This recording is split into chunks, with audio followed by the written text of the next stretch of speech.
여러분, 올해 처음 시작하면서 나름대로 올해는 이렇게 살아보리라 계획 세운 거 있습니까? 없습니까? 이제 하도 안 되니까 아예 안 세우세요? 나름대로 뭔가 계획을 세우실 거예요. 어떻게 지금까지 잘 진행되고 있나요? 아닌가요? 뭘 또 그런 걸 물어보세요, 목사님. 뭐 그런 표정이신 것 같은데 아마 이렇게 계획을 세워도 이미 포기한 것들도 꽤 있을 겁니다. 그리고 하기는 하는데 영양가는 없고 그냥 거의 연명 수준으로 버팅기고 있는 그런 일들도 있을 거예요. 제가 보니까 갓피플 성경 올해 일독하겠다고 신청하신 분이 뭐 21명인 것 같아요. 저도 이제 거기 끼어들어가 있는데 어떻게 잘 하고 계세요? 웃지요 그냥.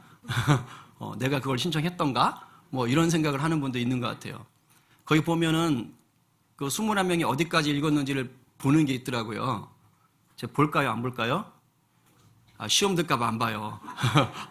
예전에 한번 봤더니 우연히 봤어요. 우연히 봤더니 아예 시작도 안 한 분도 있고 뭐 좀 하다가 멈춘 분도 있고 막 그래요. 그래서 내가 시작을 안 한 건가 아니면 종이로 읽어갔기 때문에 표시를 안 한 건가 뭐 이랬는데 이게 하여튼 잘 하고 계시죠?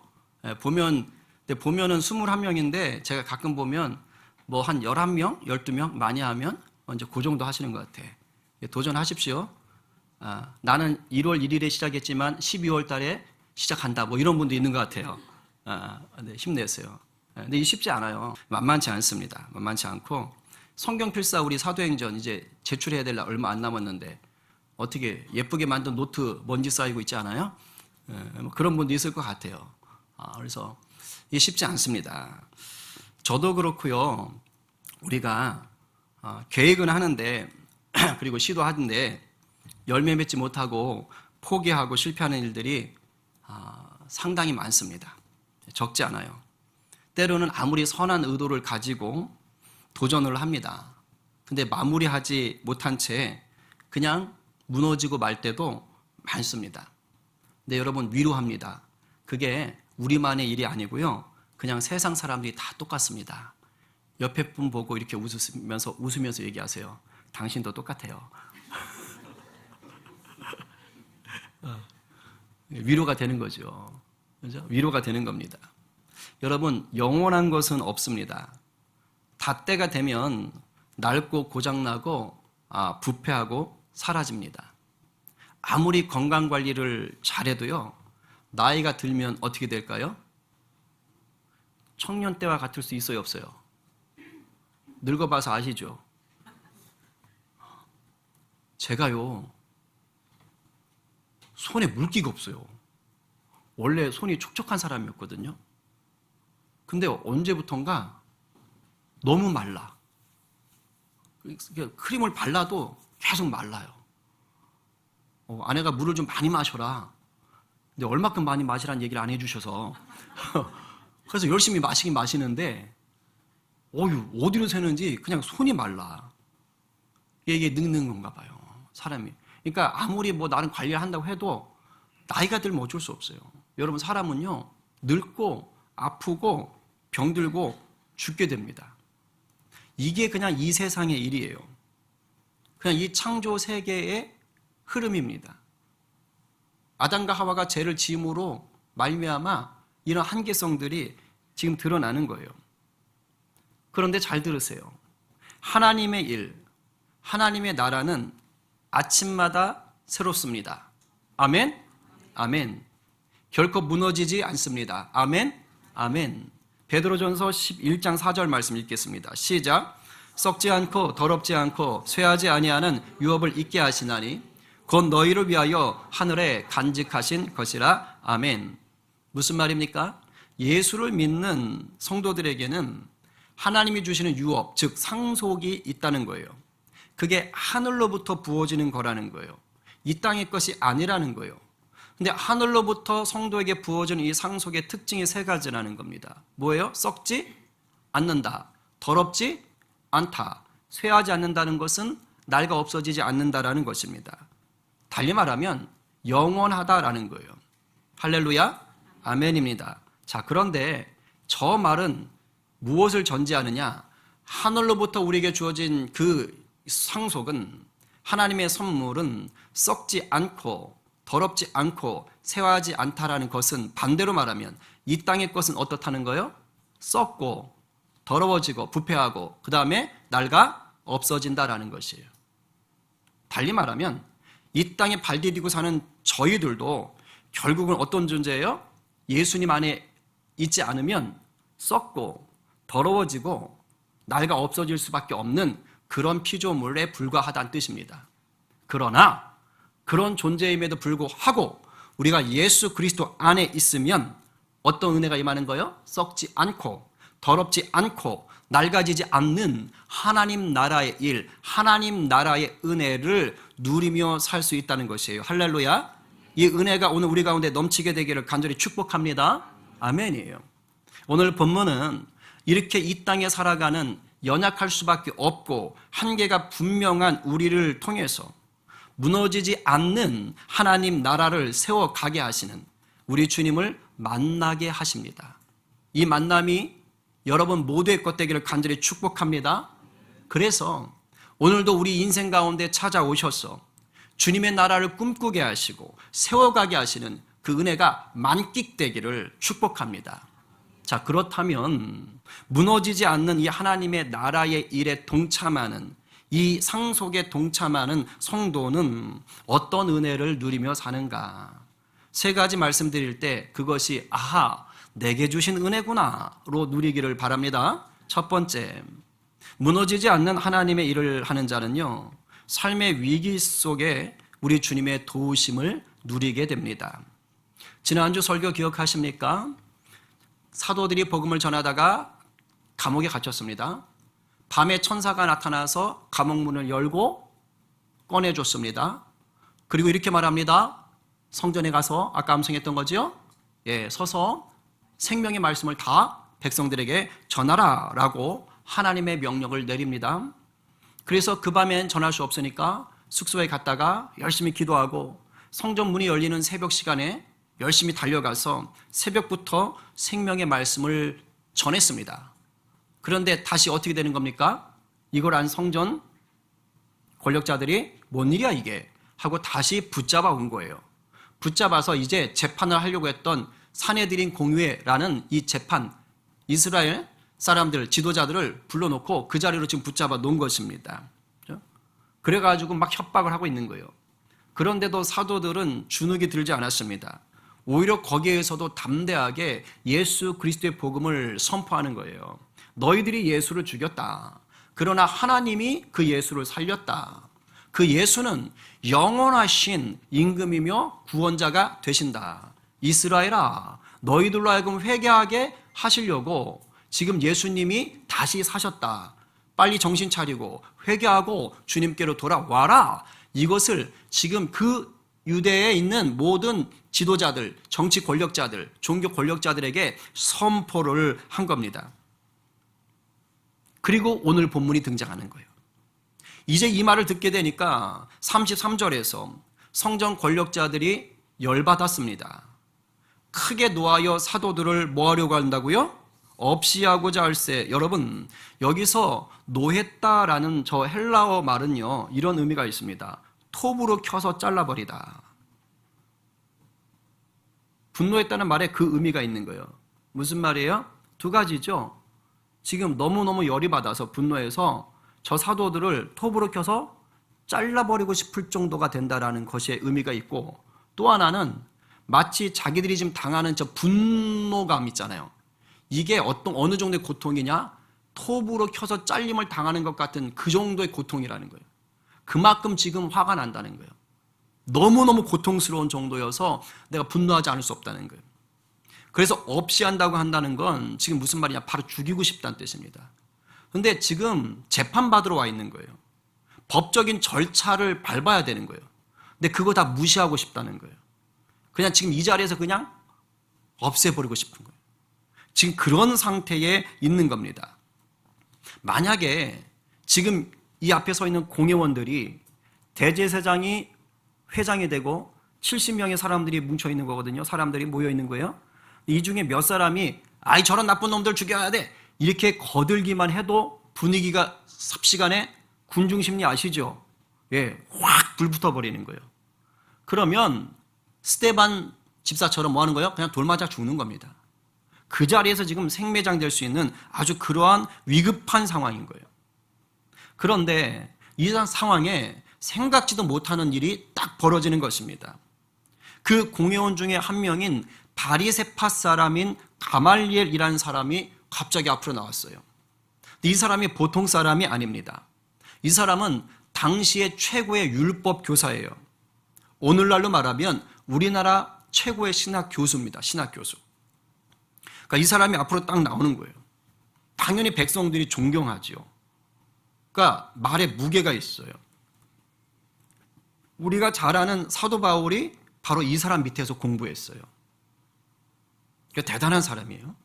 이 사람이 나와가지고 한마디 하는 거예요. 유대에, 이스라엘의 과거에 폭동을 일으켰던 두 명이 있다는 거예요. 드다라는 사람과 갈릴리 지역에 살던 유다라는 사람이 있는 거예요. 근데 그 사람 얘기를 지금 하고 있는 것입니다. 이때 당시에 이스라엘의 역사가였던 요세푸스라는 사람이 이 사람들에 대해서 기록을 한 게 있어요. 근데 거기서 이런 말을 해요. 드다라는 사람은 자기를 모세나 여호수아 같은 선지자라고 하는 거예요. 그러면서 내가 요단강을 치면 갈라질 것이다. 막 이러면 이제 사람들을 끌어모은 것이죠. 그리고 갈릴리 지역의 유다는 어떻게 했느냐? 로마 식민지 시대니까. 그래서 로마의 세금을 지금 바치고 있는데 세금을 바치면 안 된다. 세금을 바치지 않는 것이 하나님의 뜻이다. 그래서 나와 로마를 대항해서 싸우자 해서 또 사람을 끌어모은 거예요. 지금 그런 상황이 있었는데 로마 군대가 사람들을 보내서 이 드다하고 유다를 죽여버린 겁니다. 그랬더니 그 사람들을 따르던 사람들이 어떻게 됐다고요? 다 뿔뿔이 흩어진 거예요. 지금 그 얘기를 지금 하고 있는 것입니다. 그 과거의 사건들을 언급하면서 그러면서 이 가말리엘이 하는 얘기가 뭐냐? 38절 39절인 거예요. 한번 읽어봅니다. 다 같이 시작. 이제 내가 너희에게 말하노니 이 사람들을 상관하지 말고 버려두라. 이 사상과 이 소행이 사람으로부터 났으면 무너질 것이요 만일 하나님께로부터 났으면 너희가 그들을 무너뜨릴 수 없겠고 도리어 하나님을 대적하는 자가 될까 하노라 하니. 아멘. 여러분, 이게요 지금 가말리엘이라는 사람이요 사도들이 좋아서 이 말을 하는 걸까요? 아니에요. 지금 이 공회 사람들은요 사도들과 적입니다. 가말리엘 예수 안 믿는 사람이에요. 사도를 싫어하는 사람이에요. 근데 지금 이런 얘기를 하고 있는 거예요. 근데 가말리엘은 예수님은 안 믿는데 누구는 잘 믿을까요? 하나님은 너무너무 잘 믿어요. 예수님이 하나님의 아들인 걸 아직 인정하지 못할 뿐인 거예요. 그리고 율법교사라고 그랬잖아요. 최고의. 그러니까 성경 말씀에 대해서는 빠삭한 사람인 거예요. 그러니까 자기의 신앙과 성경에 비춰보니까 뭐예요 지금? 이 상황을 감정적으로 대할 상황이 아닌 거예요. 그러면서 한 말이 이건 거예요. 야, 옛날에 드다랑 유다 사건 있지 않았냐. 근데 그 사람들 뭐 하나님 이름 팔아서 뭐 하는 것처럼 했지만 결국은 다 없어지지 않았냐. 응? 이 인간들도 만약에 자기 욕심 차리는 거면 그렇게 될 거다. 그냥 냅둬. 그런데 만약에 이게 하나님의 일이면 어떡할 거냐. 이러면 우리가 막아도 막을 수가 없다. 무너뜨릴 수가 없다. 그리고 괜히 우리가 지금 이 사람들을 해코지 하면 우리가 하나님한테 해코지 하는 거다. 하나님한테 대적하는 게 된다. 그럼 그 화를 어떻게 감당할 거냐. 그러면서 그냥 내버려 둬보자. 그럼 어떻게 되는지 알 것이다. 이 얘기를 한 거예요. 사도들 좋아하는 거 아니에요.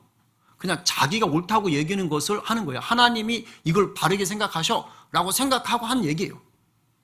이렇게 얘기하니까 거기 있던 그 성전의 권력자들 지금 막 분노에 차가지고 당장 없애려고 했던 그 분노에 찼던 사람도 끄덕끄덕끄덕. 그 70명의 사내들인 공의원도 끄덕끄덕끄덕. 그리고 여기에는요 이스라엘 원로들까지 다 모여 있거든요. 그 사람들도 끄덕끄덕끄덕. 여러분 지금 이 상황이 뭔지 아세요? 바로 몇 분 전만 해도요 지금 사도들은 비참하게 죽을 뻔했어요. 그런데 주님이 어떻게 하신 거예요?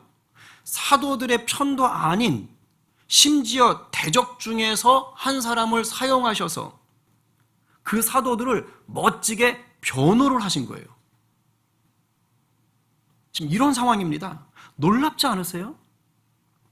간밤에 감옥에 있는 자들에게 천사를 보내서 꺼내주는 것도 기적이죠. 이것도 기적인 거예요. 사도들이 이런 일이 일어날 거라고 상상이나 했겠습니까? 그런데 하나님은 적 중에 한 명을 사용해서 오히려 이 사람들을 보호하셨잖아요.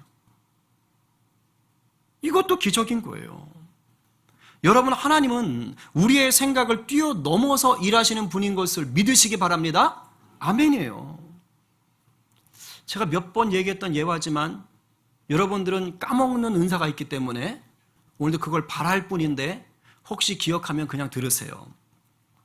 제가 저쪽 교회에서 청년부 이제 담당할 때 제자 훈련을 할 때 제자 훈련 하던 친구들이 있었어요. 근데 그 중에 한 명이 대학생인데 학교에서 학생의 임원을 맡고 있었습니다. 근데 이 친구가 학생의 임원을 하는데 모임에 이제 이렇게 술을 좋아해서 모이고 끝나면 애들 막 먹으러 하잖아요. 근데 아주 그냥 아주 실신할 정도로 마시는 거야. 그렇게 살던 친구였어요. 근데 이 친구가 휴학을 한 상태야. 근데 제자 훈련을 하면서 예수님을 인격적으로 만난 거예요. 그러니까 자기 아무리 생각해도 그렇게 취해서 사는 게 이제 덕이 안 되는 것 같아. 그래서 나는 이제 술을 끊겠어. 그렇게 하나님 앞에 약속을 한 거예요. 근데 다행히 휴학 기간이니까 학교를 안 가잖아. 그러니까 버틸 수 있었던 거죠. 근데 문제가 생긴 거예요. 임원회에서 연락이 왔대요. 야, 한번 만나야겠다. 모여야겠다. 모이자. 야, 끝나고 실컷 마시러 가자. 이렇게 온 거예요. 그러니까 이 제자훈련을 시작한 친구가 이제 제자훈련을 받으러 와서 목사님 큰일 났어요. 저 걱정해요. 옛날 같으면 좋아할 텐데 지금은 몹시 걱정이 돼요. 뭐냐? 그랬더니 이제 얘기를 하는 거죠. 이러이러한 모임이 있습니다. 근데 느닷없이 생겼는데 거기 가면 분명히 또 마시러 갈 테고 근데 제가 자신이 없습니다. 가면 저도 넘어갈 것 같습니다. 어떻게 해야 돼요? 그래서 제자반 훈련하는 친구들하고요, 그렇게 기도한 거예요. 주여, 이 친구가 그 유혹에서 이겨낼 수 있도록 믿음을 더하시고 담대함을 더하시고 역사하여 주시옵소서. 열심히 기도했어요. 그리고 이제 다음 주가 됐어요. 이 친구가 환하게 웃으면서 나타나는 거예요. 그래서 저랑 이제 그 제자 훈련하는 친구들이 그 생각을 했죠. 야, 유혹을 이겼나 보다. 그래서 딱 보면서, 야, 하나님이 유혹을 이기게 하셨어? 그래? 이 친구가 더 환하게 웃으면서, 아니요! 잠깐 철렁했죠. 설마? 근데 이렇게 말하는 거예요. 하나님이요, 모임을 취소시켜 주셨어요.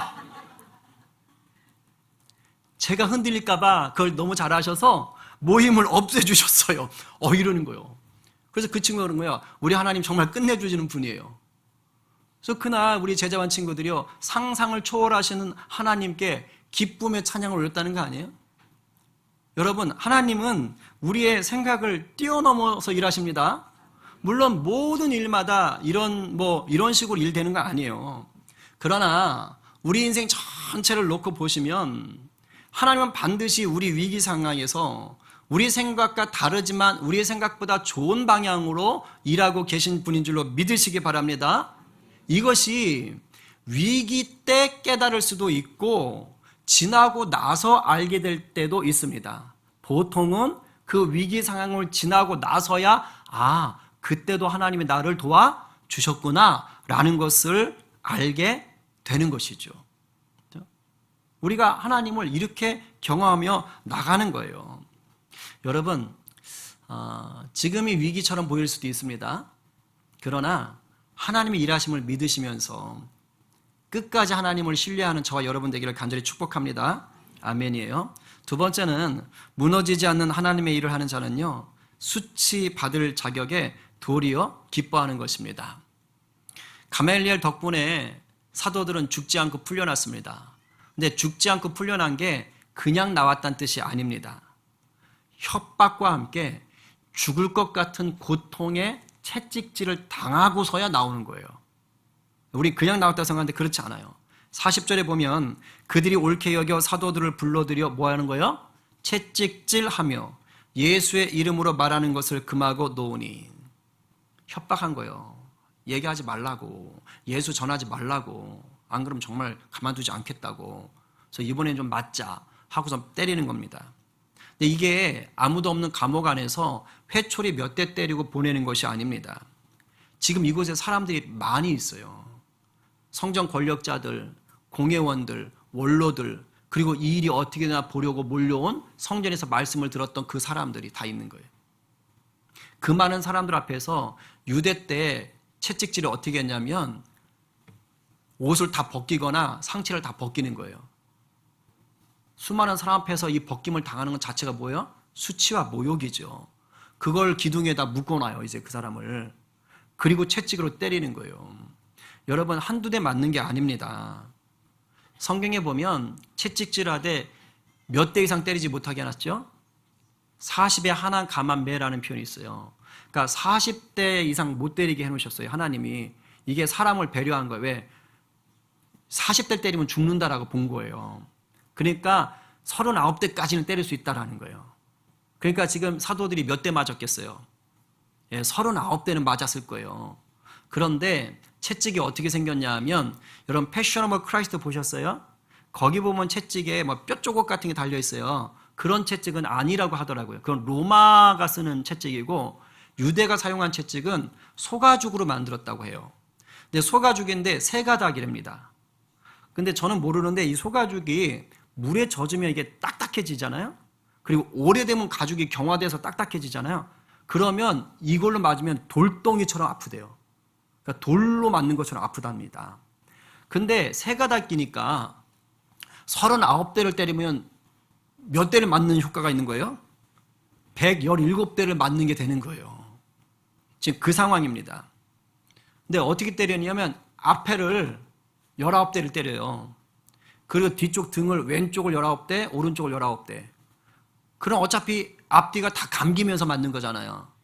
그러니까 이렇게 39대, 117대 맞는 셈이 돼버리면 온몸이 피투성이가 되는 거예요. 만신창이가 되는 거예요. 그래서 이때 당시에 유대 그 기록한 글을 보면 이렇게 써 있대요. 거기 보면은 이렇게 39대 채 쪽으로 맞고 나면 온몸이 피투성이가 되면서 내장이 터지거나 아니면 과다출혈로 쇼크사 죽는 사람들이 허다했다. 이런 식으로 얘기를 했다고 합니다. 그러니까 지금 사도들이 뭐 가말리엘이 뭐 그렇게 변호를 해서 죽음을 면해서 나왔다. 이게 좋아할 일이 아닌 거예요. 죽을 만큼의 고통스러운 매질을 당하고 나온 겁니다. 큰 위기를 지나간 것 같지만 만만치 않은 위기를 겪은 거예요. 저 같으면 못 버텼을 것 같아요. 주눅 들었을 것 같아요. 그리고 수치스러울 것 같아요. 흔들렸을 것 같아요. 근데 사도들의 반응은 지금 정반대예요. 저는 아파서라도 며칠 숨어 있을 것 같은데 그게 아니에요. 사도들은 이상해요. 읽어볼까요? 41절 시작. 사도들은 그 이름을 위하여 능욕받는 일에 합당한 자로 여기심을 기뻐하면서 공의 앞을 떠나니라. 여러분, 저기서 합당한 자라는 말은요, 가치 있게 여겨지다 또는 자격을 얻었다 이런 뜻이기도 합니다. 저울에 딱 맞추어서 통과했다 이런 뜻이거든요. 어떤 자격이 된다라는 거예요. 지금 사도들이 뭘 느낀 거예요? 예수님 때문에 지금 온갖 수치를 당하고 그 죽을 것 같은 아픈 매질을 채찍질을 당했는데 이게 뭘로 여겨지는 거예요? 아하, 내가 예수 이름 때문에 이런 수치와 이런 고통을 당할 수가 있구나. 야, 내가 자격이 된다는 거구나. 너무 좋다. 할렐루야 하면서 기뻐했다는 것입니다. 이게 맨정신으로 되겠어요? 이게 쉽지 않잖아요. 놀라운 것입니다. 여러분, 일제강점기 때 최권능 목사님이라고 계셨습니다. 이분이 신사참배에 반대하셨다가 평양 형무소에 끌려 들어갔어요. 근데 그때 같이 믿음을 지키다가 같이 끌려 들어간 분이 있습니다. 근데 그런 분들이 이제 나중에 간증집에 이 최권능 목사님에 대해서 기록을 남겼는데 그랬다 그래요. 간수들이 이 최권능 목사님을 이제 고문하는 거예요. 매질하는 거예요. 그럼 비명을 지르는 거죠. 그러니까 사람들은요, 놀라면, 맞으면 뭐가 튀어나오게 돼 있어요? 비명이 튀어나오는 거예요. 근데 이 최권능 목사님은 매질을 당할 때마다 입에서 뭐가 나오느냐? 예수 천당! 예수 천당! 예수 천당! 이렇게 나왔다는 거예요. 그러니까 간수가 때리면서 하도 어이가 없고 지치는 거야. 그러니까 고문독을 집어던지고 도대체 너 미친 거냐? 왜 자꾸 매 맞으면서 예수 천당을 외치는 거냐 도대체? 그러면서 따져 물으니까 이 최건원 목사님이 환하게 웃으면서 이렇게 말한대요. 간수요, 내 안에는 예수님만 가득 차 있어. 그래서 당신이 때릴 때마다 내 안에 가득 찬 예수님이 밖으로 튀어나오는 것 뿐이요. 어쩌겠소? 때려보셔. 이랬다는 거예요. 여러분, 저도 그렇고 여러분도 그렇고 사실 우리는 조금만 손해를 봐도요, 조금만 자존심이 상하는 말만 들어도 어떻게 반응해요? 예수 천당이래요? 분노하고 그런 상황을 피하고 싶어하고 때로는 그냥 편한 길로 가고 싶어 할 때가 얼마나 많습니까? 이건 여러분을 비난하는 게 아니라 저나 여러분이 그런 존재라고요. 그런 연약한 존재예요. 그런데 이런 존재가 우리 하나님 손에 붙들리면 이런 연약한 모습들이 연단받고 정금처럼 다듬어지는 것입니다. 아까 찬양했어요. 그렇죠? 나의 일 오직 주가 아시나니 나를 단련하신 후에 내가 뭐같이? 고철같이? 정금같이. 정금같이. 주님 손에 붙들리면 주님이 그 일을 하시는 거예요. 그래서 사도들처럼 예수님 때문에 수치와 고통을 당했던 그 흔적들을 뭘로 여겨요? 영광의 훈장으로 여기게 되는 거예요. 그래서 기뻐하는 거예요. 바라기는 저와 여러분 모두가 하루하루 이렇게 믿음의 선배들을 닮아가며 하나님의 형상을 회복해 가시는 저와 여러분 되기를 간절히 축복합니다. 아멘이에요. 마지막 세 번째로, 무너지지 않는 하나님의 일을 감당하는 자들은요, 어디서나 복음의 증인이 되는 것입니다. 지금 사도들 보십시오. 오늘 성령 강림절이기도 하지만은 이미 성령 충만한 자들인 것입니다. 그러니까 수치와 고통을 당해도 어떻게 하는 거예요? 주눅들지 않고요, 무너지지 않는 이 하나님의 나라의 그 일을 감당하기 위해서 기쁨을 가지고 그냥 복음을 증거하고 다니는 거예요. 복음의 증인이 되는 것입니다. 그 말을 42절에 해주는 거예요. 읽겠습니다. 시작. 그들이 날마다 성전에 있든지 집에 있든지 예수는 그리스도라고 가르치기와 전도하기를 그치지 아니하니라. 아멘. 저기서 성전에 있든지 집에 있든지라는 말은요, 때와 장소를 가리지 않았다는 뜻이에요. 언제 어디서나 예수님의 복음을 가르치고 전도했다는 것입니다. 그런데요, 여러분, 자, 집에서 전했다라는 것은 그렇게 여길 수 있어요. 집에서 예수님을 가르쳤다라는 것 충분히 오케이 할 수 있어요. 근데 여러분, 성전을 보자고요. 지금 저 성전이 안전한 곳입니까? 아니잖아요. 이제 성전은 더 이상 안전한 곳이 아니에요. 거기는 죽음의 위협이 있고요, 여차하면 이제 붙들려 가서 그 끔찍한 매질 채찍질을 당할 수 있는 그런 곳이 성전인 거예요, 지금. 근데 거기를 날마다 올라가는 거예요. 날마다 올라가서 거기서 예수 그리스도의 복음을 증거하고 있는 거예요. 여러분, 이거 맨정신으로 못하는 겁니다. 이거는요, 이 사도들 안에 부활의 확신이 없으면 불가능한 일이에요. 근데 그거 아세요? 지난주에도 봤지만 지금 이 사도들의 입술로 증거하는 그 복음의 핵심이 뭐죠? 예수를 너희가 죽였다. 그러나 하나님이 그 예수님을 살렸다. 그분이 바로 온 땅의 임금이고 구원자가 되신다. 그 부활의 주님을 믿고 구원받아라, 이겁니다. 이거를 증거하는 자들이니까 사도들이 먼저 지금 믿고 있는 거예요. 자기들이 부활을 믿는 거예요. 그러니 죽음이 두렵지 않죠. 그러니까 성전에 당당히 올라가는 거예요. 18세기에 서인도 제도의 세인트 토머스 섬이라는 곳이 있습니다. 근데 이 시대가 이제 강대국들이 식민지를 막 만들 때거든요.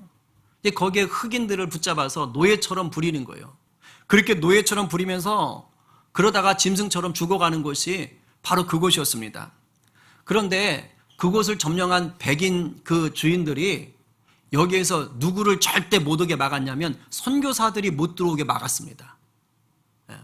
왜냐하면 짐승처럼 여기는 그 흑인들에게, 노예들에게 복음이 들어가는 걸 원치 않았던 거예요. 필요도 없다고 생각했을 것이고.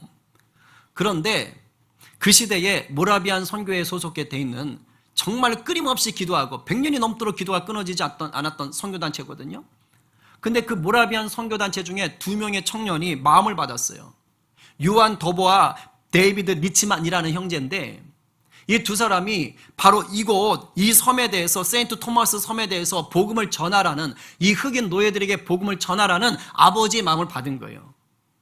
근데 들어갈 수가 없어요. 선교사를 받아주지를 않는 거예요. 그러니까 당시로서는 상상하기 어려운, 상상을 초월하는 결단을 내려버립니다. 그게 뭐냐? 백인인 자기들이 흑인 노예들과 똑같아지기로 한 거예요. 노예가 되기로 한 거예요. 그래서 노예 시장에 가서 자기들을 팔아버린 겁니다. 물론 법적으로는 이게 허용이 안 됐다 그래요. 그러니까 노예 신분이 되진 않았다 그래요. 그러나 팔리긴 팔린 거예요.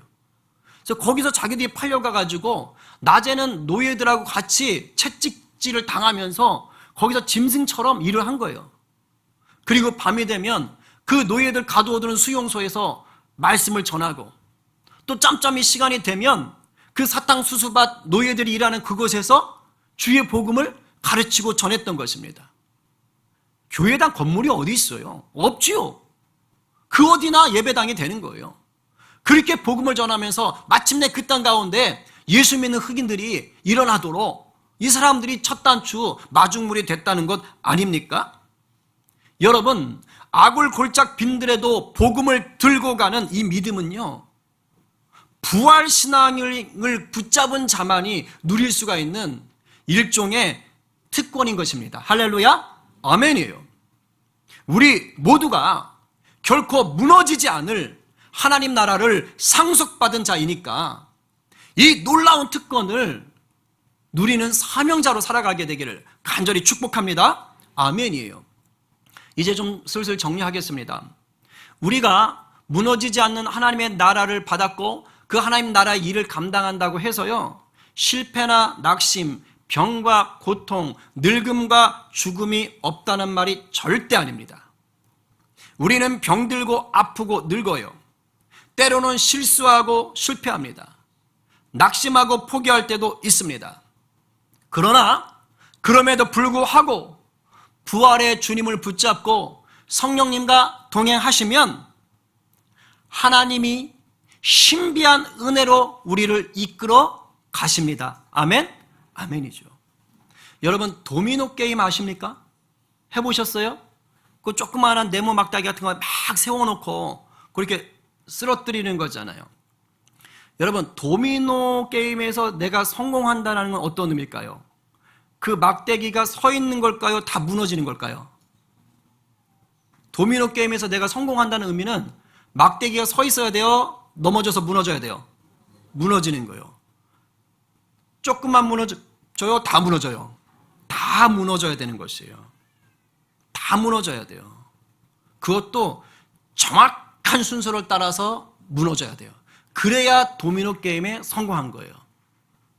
처음 시작한 것이 마지막까지 이렇게 무너져 내리는 것을 보게 되면 우리는 무엇을 느껴요? 엄청난 희열과 감동을 느끼게 되죠. 근데 여러분, 도미노는요, 다 무너져야지만이 결국은 무너지지 않고 성공한 도미노 게임이 되는 거예요.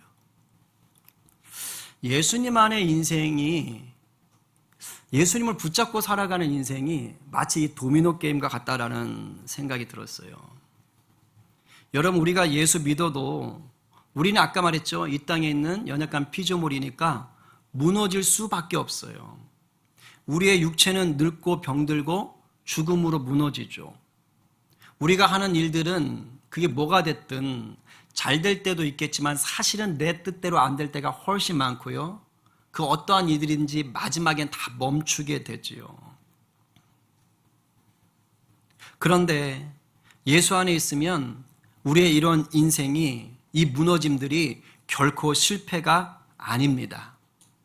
창세전에 나를 선택하신 하나님께서요, 내 인생이 무너질 때마다 그곳에 함께 하십니다. 사실은요, 내 자아가 주인 되었던 것들이 다 무너져야만 주님을 만나는 거예요. 무너져야 돼요. 나는 다 이해할 수 없는 그 신비한 방법으로요, 내 인생의 무너짐 속에서 하나님은 하나님의 일을 하루하루 한 뼘 한 뼘 완성해 가시는 거예요. 내 눈에는 내 삶이 시도 때도 없이 무너지는 것 같아도 우리를 향한 하나님의 계획은, 하나님의 일은 결코 무너지지 않습니다. 내가 무너진 그 자리에서 상상을 초월하는 방법으로 하나님은 새 일을 보여주십니다. 내가 무너진 그 자리에서 예수 믿는 기쁨이 정말 어떤 것인지를 진하게 맛보게 하십니다. 내가 무너진 자리에서 죽음도 두려워하지 않는 부활신앙을 배우고 증거하게 하십니다. 오늘 누가 나는 때때로 무너져도 날 향한 하나님의 나라는 결코 무너지지 않음을 믿으시면서 다시 주님을 붙드시겠습니까? 오늘 누가 내 안에 계신 성령님을 주인 삼으셔서 생명의 말씀을 누리고 나누는 부활의 증인이 되시겠어요? 찬송가 가사가 있지요. 높은 산이 거친 들이 초막이나 궁궐이나 내 주 예수 모신 곳이 그 어디나 하늘나라 라고 삶으로 고백하는 저와 여러분 모두가 되시기를 간절히 축원합니다.